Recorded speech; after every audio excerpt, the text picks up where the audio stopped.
Сәлем достар, менің каналыма қош келдіңіздер. Бүгін біз сондай дәмді, жүп-жұмсақ, жесең ауызда еритін, ерекше бәліш дайындайтын боламыз. Бұл бәліштің ерекшелігі құрамына алма және шоколад қосылады.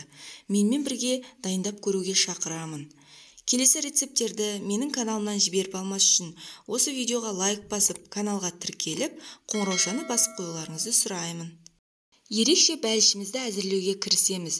100 грамм бөлме температурасында еріп тұрған сары майды және 80 грамм қантты салып миксерлейміз. Миксерлегеннен кейін бізде осындай масса пайда болады.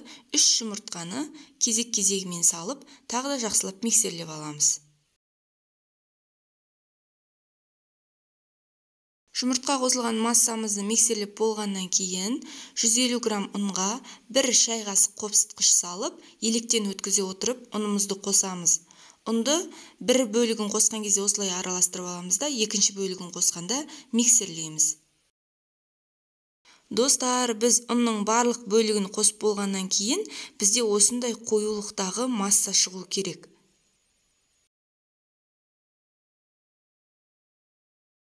Келесі кезекте массамызға шоколад қосамыз.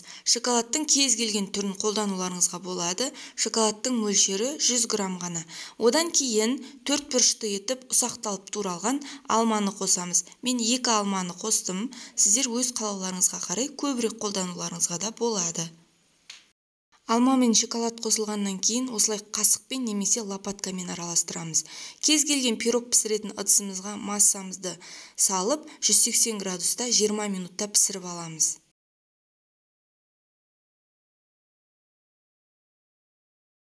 Достар, қараңыздаршы, аз ғана уақыттың ішінде біздің бәлішіміз дайын болды. Өте дәмді болады, сіздерге де жасап көруге кеңес беремін. Пештен шыққаннан кейін 30-40 минутқа суыға қойып қоямыз. Міне суып болғаннан кейін мен кесіп жатырмын. Қазір жұмсақтығын көресіздер. Өте жұмсақ болып пісті. Қараңыздаршы, керемет енді. Қазір дәмін бірге көретін боламыз. Әттең телефонмен сіздерге дәмі берілмейді, болмаса дәмі өте керемет болды. Достар, сіздер де осы бәлішті дайындап көріңіздер. Дайындап көруге кеңес беремін. Өте дәмді және жүп-жұмсақ болып піседі. Келесі рецепттерді менің каналымнан жіберіп алмас үшін осы видеоға лайк басып, каналға тіркеліп, қоңыраушаны басуды ұмытпаңыздар.